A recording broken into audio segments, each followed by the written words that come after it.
Бұл видео сабақта көрсететін амалдар көбінесе жаратылыстану пәні мұғалімдеріне пайдалы болуы мүмкін. Алайда егер де басқа пән мұғалімдер де бұл дағдыны үйреніп алса, өздерінің жұмыстарын көбінесе жеңілдетуі мүмкін. Жалпы бұл сабақта біз бүгін формулалар жасауды үйренеміз. Ол көбінесе тест жасау кезінде немесе оқушыларға қандай да бір тапсырма құрастырған кезде қажет болуы мүмкін.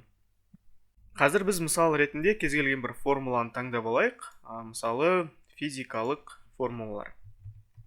Мұнда мен Google-ға физические формулы деп жазам.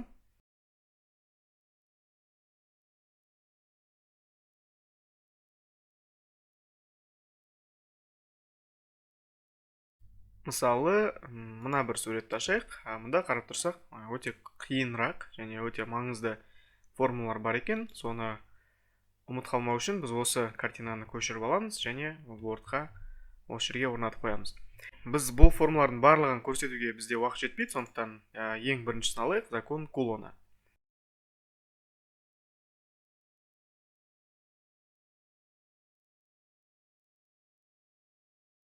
Енді осы сурет түрінде тұрған формуланы біз Word-тың көмегімен жазып шығайық.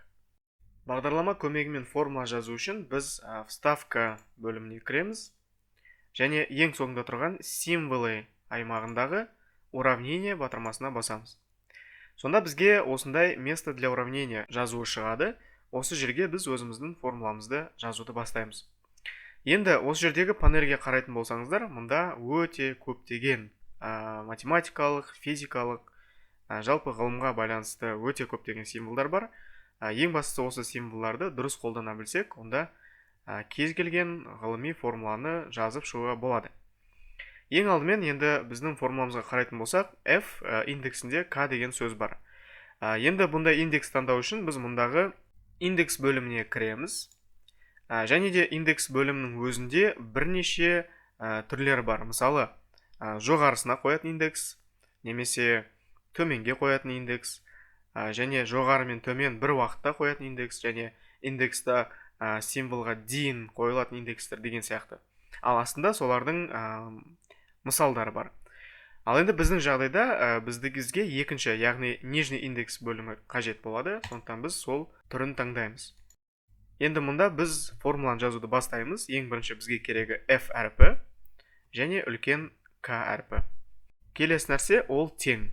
Бірақ та теңді баспай тұрып, сіз бірінші оңға қарай бір рет жылжытуыңыз қажет. Себебі мұнда мұқият қарасаңыздар, k әрпі белгіленіп тұр.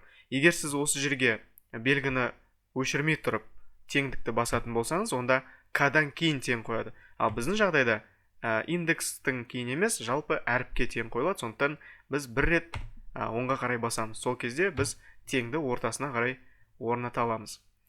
Келесі нәрсе ол бізде бөлшек, ал бөлшек ол бізде дробь бөлімінде. Сондықтан дробь бөліміне бір басамыз. Мұнда да қарасаңыздар, дробьтың өте көптеген түрлері бар. Диагональды дробь, немесе вертикальды дробь, горизонтальный дробь, немесе тағы басқа. Және астында солардың мысалдары көрсетілген. Мұнда бізде вертикальный дробь керек, сондықтан біз осы бөлімге басамыз. Және үстінде бізде 1 деген сан, ал астында 4π эпсилон нулевой. 4 ол жай ғана сан, ал енді π ол бізде символ, ол әріп емес, оны клавиатураны сіз таба алмайсыз. Сондықтан оны символы бөлімінен іздеу керек. Символы бөлімі мына аймақта тұр бізде.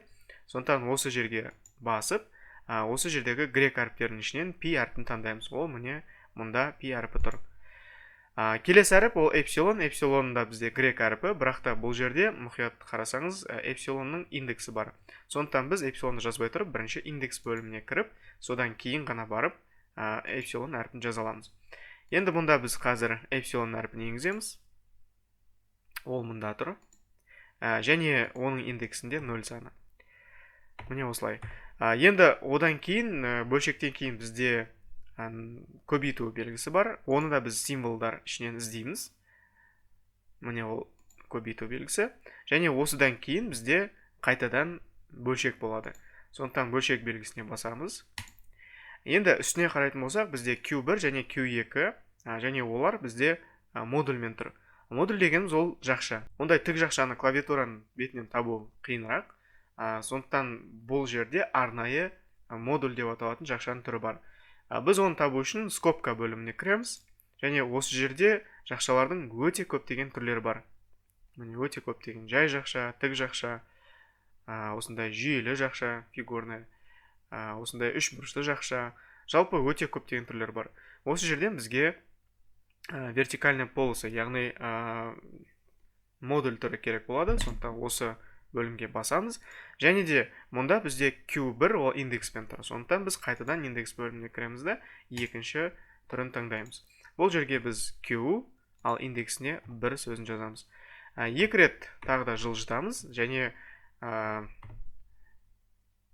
модульден кейін біз екінші модульді орнатуымыз керек. Тура осылай енді Q2-ні жазамыз. Ал астыңғы бөлімінде бізде R квадрат. Сондықтан бұл жерде біз дәреже қоюға болатын бөлімін таңдаймыз. Ол бізде қайтадан индекс бөлімде және бірінші тұрған түрі. Және мұнда R әріпі, ал мұнда 2 саны квадрат. Міне осылай біздің формуламыз дайын. Енді осы формуланы сіз өз сабағыңызда немесе өзіңіз құжат дайындаған кезде өте көп қолданатын болсаңыз, сіз бұл формуланы тұрақты формулалардың ішіне сақтап қойсаңыз болады. Ол үшін сіз мұндағы стрелка бөліміне басасыз. Сол жерде сохранить как новое уравнение сөзі болады. Осы сөзге басасыз, және имя деген жерге сіз осы формуланың атын жазсаңыз болады. Бұл формуланың аты Кулон заңы. Және мұнда коллекция уравнение бөліміне сақтаған дұрыс. Категория общее, немесе өзіңіз жаңа бір категория ашсаңыз болады, мысалы физика сабағы немесе физика формулалары. Ал біз қазіргі жағдайда общее бөліміне сақтаймыз. Және мұнда осы формула жайлы біраз қысқаша жазып кетсеңіз болады. Содан кейін мұнда окей батырмасын басасыз. Осы амал жасағаннан кейін сіздің осы формуланы қайта-қайта жазып жүрмесеңіз де болады.